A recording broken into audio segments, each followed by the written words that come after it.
Today is January 29th, 2019, and today's an anniversary for me. 29 years that I've been home from prison and haven't gone back. I'm very happy about that. I've been through ups and downs, struggles, but I refuse to go back to prison. I refuse to return to criminal ways to try to come up, to be rich, to make money. Um, when I left federal prison 29 years ago today, I told the guards, thank you for hosting me, and you won't see me again. And of course, they tried to belittle me and told me I will be back. And that's one of the reasons why I'm making this video, because I'm thankful that I was blessed to not go back.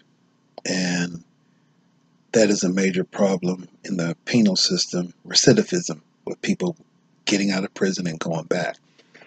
There's major reasons why they go back. It's not that they go back because they're weak people. A lot of times it's employment. A lot of times it's drug issues. And a lot of times it's fear. Fear of being free. Fear of having to make your own decisions, having to decide what you're going to do.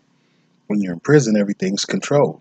What you eat, where you sleep, where you work, and you're confined into a small little area where you have no freedom whatsoever.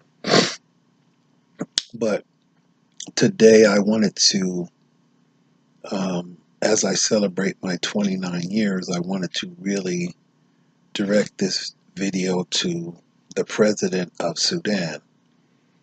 And first, I would like to say to the president of Sudan, as a Muslim, you are my Muslim brother.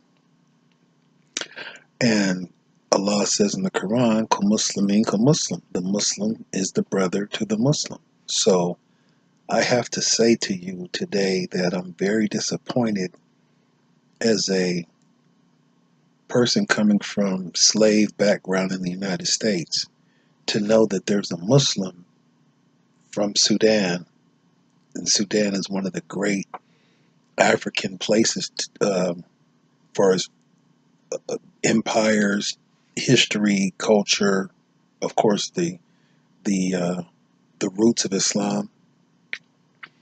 And I don't know everything that's going on in Sudan.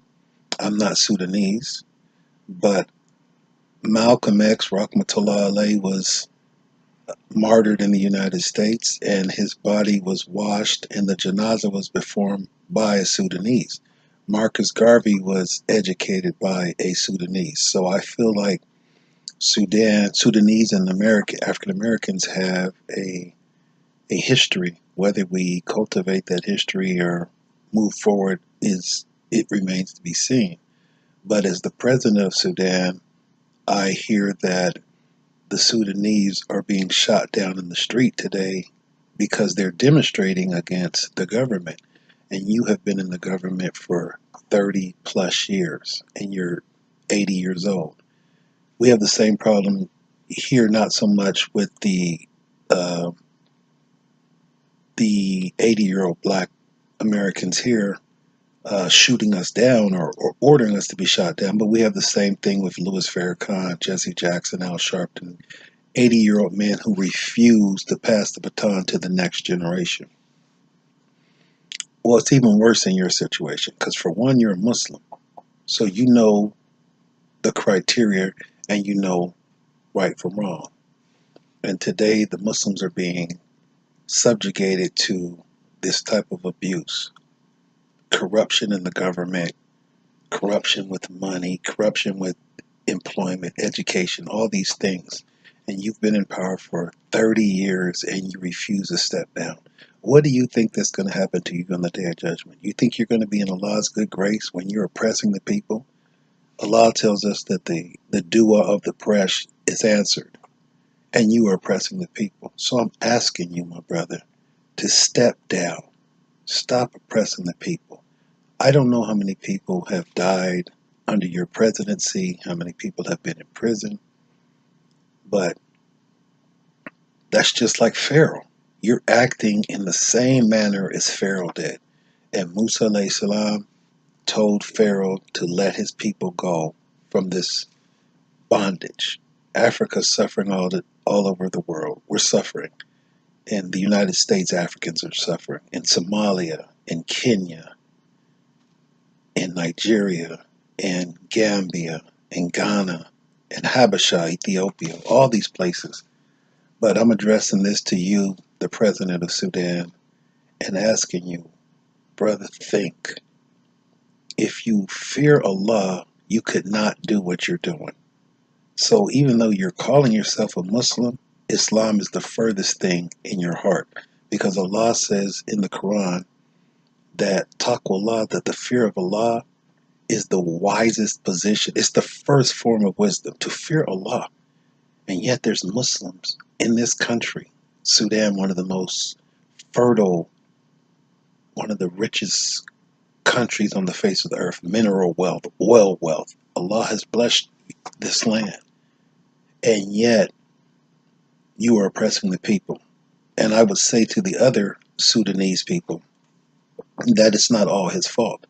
Because Allah, the Prophet ﷺ has told us that we get the leaders that we deserve.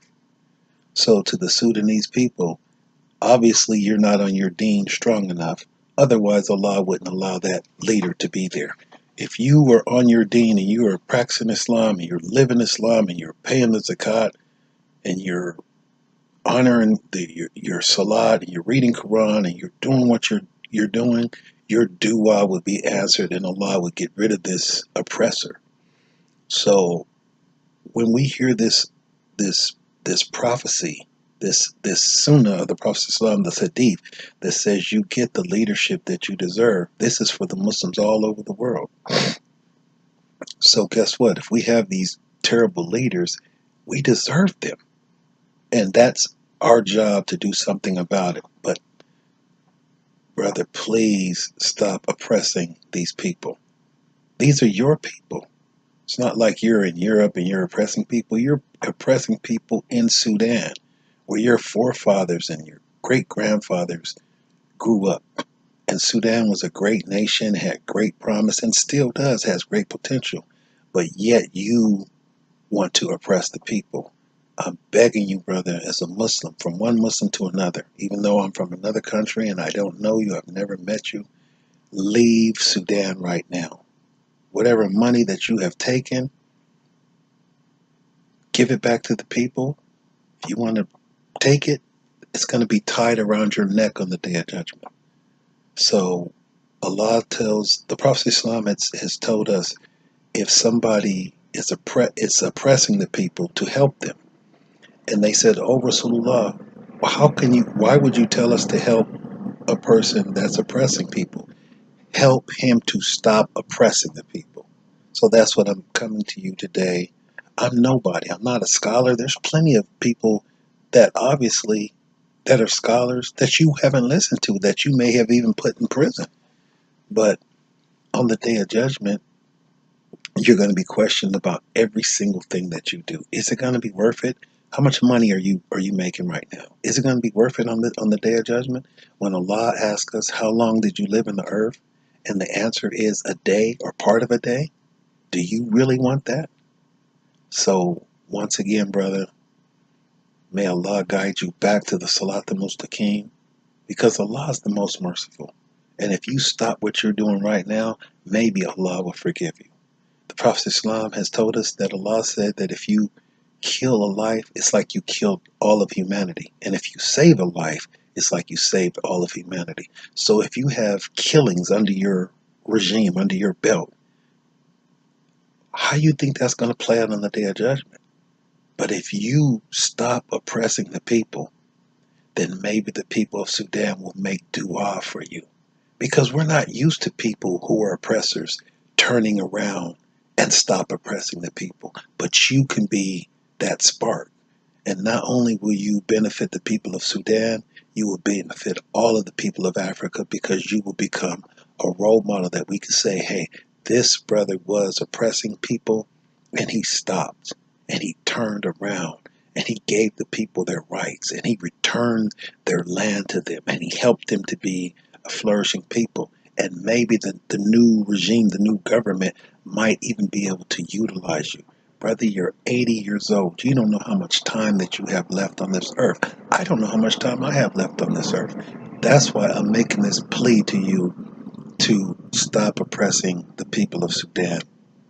We've been through enough. We need love. We need support.